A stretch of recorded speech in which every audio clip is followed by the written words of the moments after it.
تو انسان چھوٹی چھوٹی چیزوں سے ڈرنے لگے گا، تو اس لیے جب خوف خدا نہیں ہوگا نماز سے دور رہے گا، خوف خدا نہیں ہوگا جھوٹ بولے گا، خوف خدا نہیں ہوگا پڑوسی کے حقوق کو نہیں سمجھے گا، خوف خدا نہیں ہوگا رزق کے حلال سے دور رہے گا، وہ اس کے اندر یہ امتیاز نہیں ہوگی کون حلال ہے کون حرام ہے۔ اگر خوف خدا ہے تو رزق حرام سے دور رہے گا، رزق حلال کو اپنائے گا۔ خوف خدا ہے تو اپنے سے بڑوں کا احترام کرے گا، خوف خدا اگر ہے تو ماں باپ کے حق حقوق کو پہچانے گا، خوف خدا اگر نہیں ہے تو پھر جو چاہے ان کی مرضی میں وہی کرتا ہوا نظر آئے گا۔ تو اللہ کے ولیوں کے تعلق سے رب کائنات نے ارشاد فرمایا ہے جو اللہ کے ولی وہ ہے جسے کوئی خوف نہیں، کوئی ڈر نہیں، کوئی غم نہیں، صرف اور صرف خوف خدا اس کے دل میں ہوتا ہے۔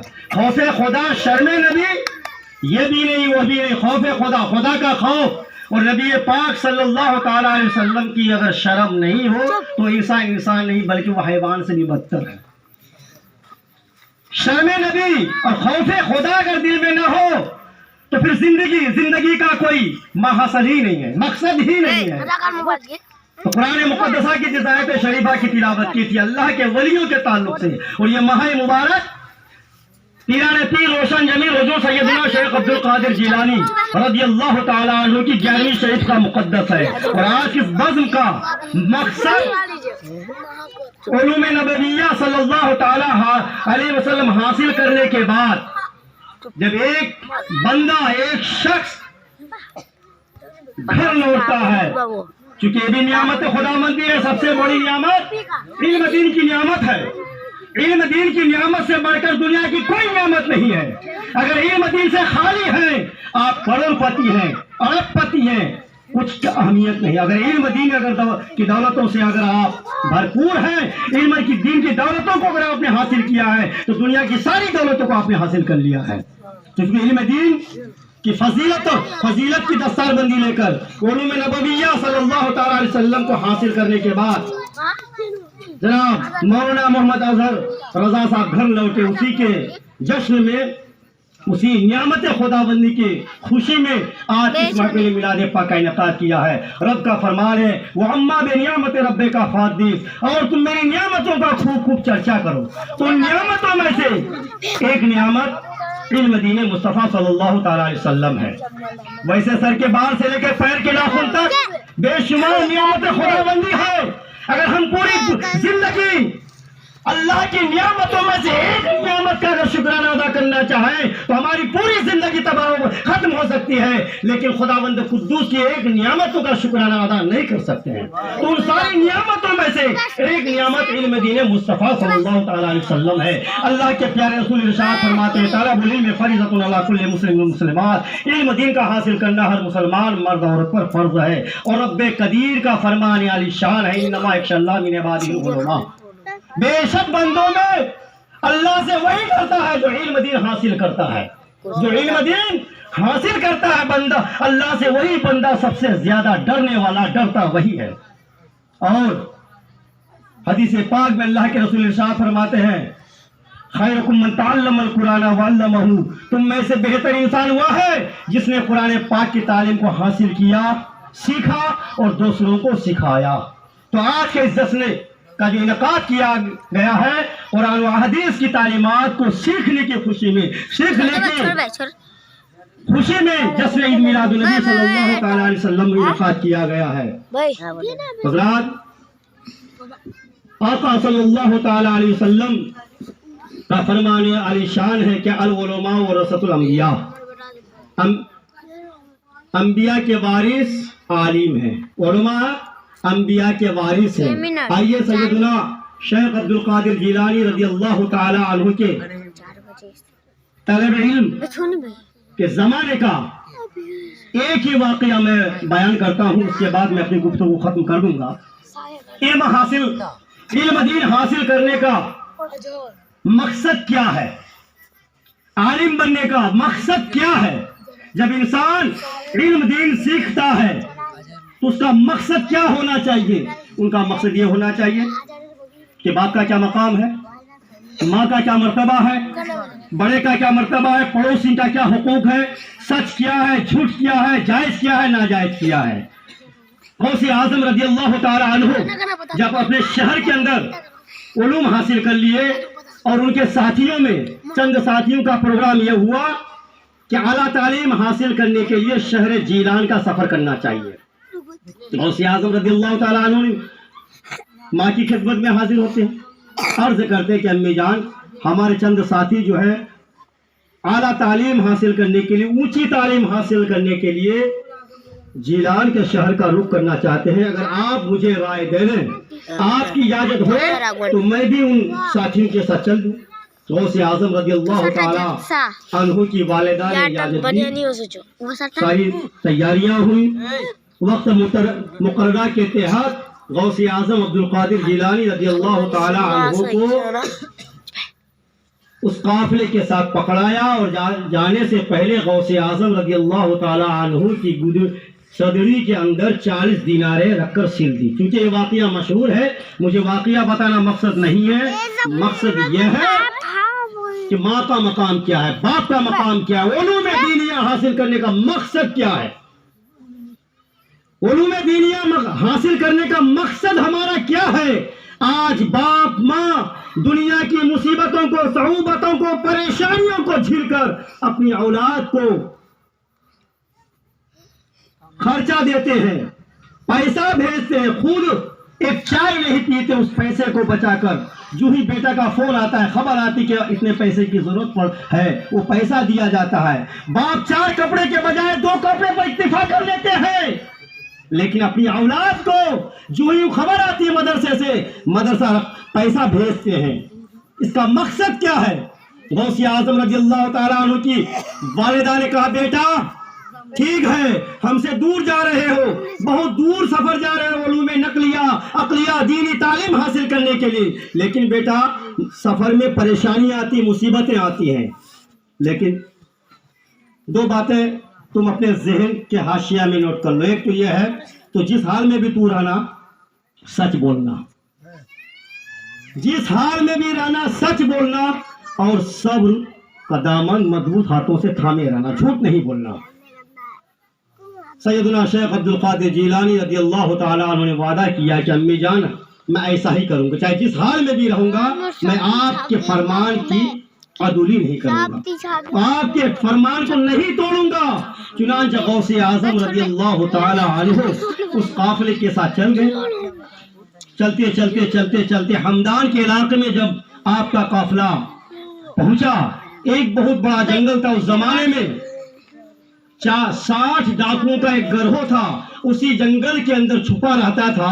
جو بھی قافلہ اس جنگل سے جاتا تھا وہ نکل کر, وہ ڈاکوؤں کا گروہ نکل کر اس قافلے کے ساز و سامان کو چھین لیتا, مارو زد کرتا, مارتا, بے شمار مارتا, اور کوئی قتل ہو جاتا, کوئی کیا ہو جاتا. بہرحال جب غوث اعظم رضی اللہ تعالیٰ عنہ کا قافلہ پہنچا, حسب معمول وہ 60 کے 60 ڈاکو نکل پڑے اور پورے قافلہ کو مار دھار شروع کیا. جتنے ساز و سامان تھے سب چھین لیا. چونکہ غوث اعظم رضی اللہ تعالیٰ عنہ سارے ساتھیوں میں کم عمر کے تھے, بچہ سمجھ کر اس کی طرف کوئی توجہ نہیں دیا, کوئی پوچھا نہیں کہ تمہارے پاس بھی کچھ ہے.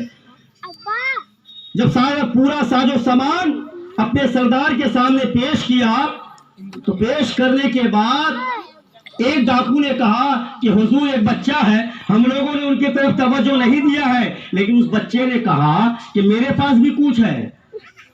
تو غوث اعظم رضی اللہ تعالی عنہ کا یہ جملہ, یہ جواب سردار سے کہا. سردار نے کہا کہ دیکھو پوچھو تو کیا بات ہے, کیا مذاق تو نہیں کر رہا ہے؟ اگر مذاق کر رہا ہے تو ہم لوگ تو ڈاکو ہیں, نہ جانے بے شمار ہزاروں بچوں کو یتیم کر چکے ہیں, ہزاروں عورتوں کے سہاگ کو ہم لوگوں نے نیست و نابود کر دیا ہے.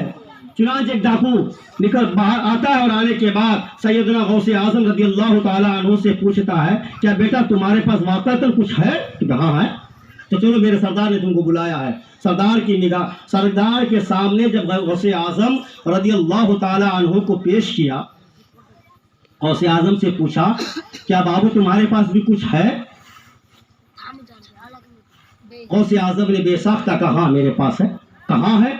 اشارہ کیا, صدری اتاری. اتارنے کے بعد جب سلے کو چاک کیا, فارا تو دیکھتے کیا ہے کہ 40 دینار غوث اعظم رضی اللہ تعالی عنہ کی صدری سے نکلی۔ یہ واقعہ دیکھنے کے بعد، یہ حقانیت کو دیکھنے کے بعد ڈاکو کا سردار پوچھا کہ آخر تم نے یہ سچ کیوں بولا؟ اس کم عمری کے زمانے میں تم نے سچ کیسے بول دیا؟ ہر لوگ ڈاکو سے اپنے مال و دولت کو چھپایا کرتے ہیں، حالانکہ تم سے پوچھا نہیں گیا تھا۔ تم اگر بول دیتے کہ نہیں کچھ میرے پاس نہیں ہے یا کچھ ہی نہیں بولتے تو تمہارا پیسہ بچ جاتا۔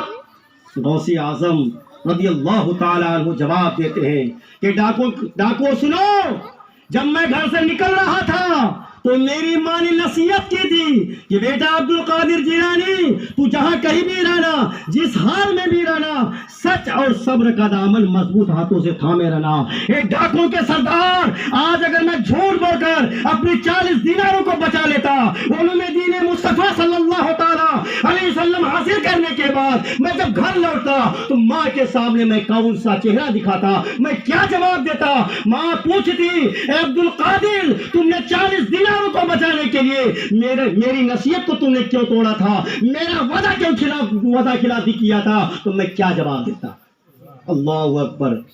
نگاہ ولی میں تاثیر دیکھی، بدلتی ہزاروں کی تقدیر دیکھی۔ ایک زمانے کا سب سے بڑا ڈاکو مادرزاد ولی کے آمنے سامنے بات کر رہا ہے۔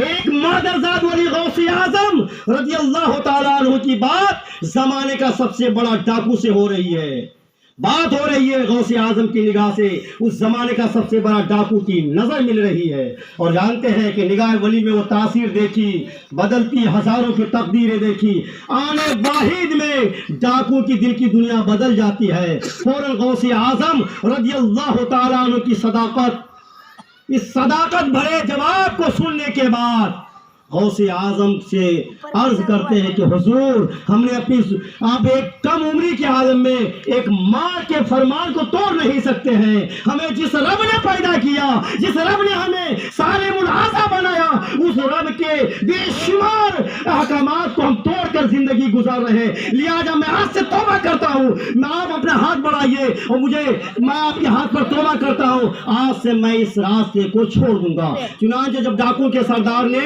توبہ کیا تو ان سے جو اور چیلے تھے، اس نے کہا کہ حضور، جب ڈاکہ زنی میں آپ ہمارے سردار تھے، جب آپ اس راستے کو آپ نے چھوڑ کر صراط مستقیم پر گامزن ہو گئے تو میں بھی توبہ کروں گا۔ غرض المختصر واقعہ یہ ہے کہ پورا قافلہ سیدنا غوث اعظم رضی اللہ تعالیٰ عنہ کے دست ولایت پر توبہ کیا اور اسی دن سے اللہ تبارک تعالیٰ کے فرائض و احکامات کو ادا کرنے لگا۔ تاریخ میں آیا ہے کہ وہ ڈاکوں کا پورا قافلہ جو توبہ کیا تھا، ایسی عبادت خدا بندی میں مشغول ہو گیا، اللہ کے رسول کے فرمان کو اس طرح سے بجا لایا کہ 60 کے 60 پورے ولیوں کے گنتی میں شمار ہونے لگے۔ تو علوم دین مصطفیٰ صلی اللہ تعالیٰ علیہ وسلم حاصل کرنے کا مقصد یہ نہیں کہ عالم دین بن جائیں، دستار فضیلت لے کر کے آ جائیں اور اپنے اعمال کو اور اللہ کے رسول صلی اللہ علیہ وسلم کے فرمان کو بالائے خوش رکھ دیں، نہیں، بلکہ بہت ساری ذمہ داریاں عالم بننے کے بعد اب زیادہ عائد ہو جاتی ہے۔ لہذا ہمیں چاہیے کہ جس طرح سے ہم نے قرآن و حدیث کے تعلیمات کو حاصل کر کے علوم عقلیہ حاصل کرنے کے بعد دستار فضیلت کے ذریعے تاج ہمارے سر پر باندھا گیا ہے، اس کا ہمیں لحاظ و پاس رکھنا چاہیے، اپنے اس علوم دین مصطفیٰ صلی اللہ تعالیٰ علیہ وسلم کی روشنی سے اپنے گھر، اپنے سماج، اڑوس پڑوس کو منور مجلہ کرنے کی ضرورت ہے۔ درود پاک پڑھ لیجیے، اللہم صلی علی سیدنا شفیعنا مولانا محمد بارک وسلم، صلاۃ و سلام علیک یا رسول اللہ، صلاۃ و سلام علیک یا حبیب اللہ۔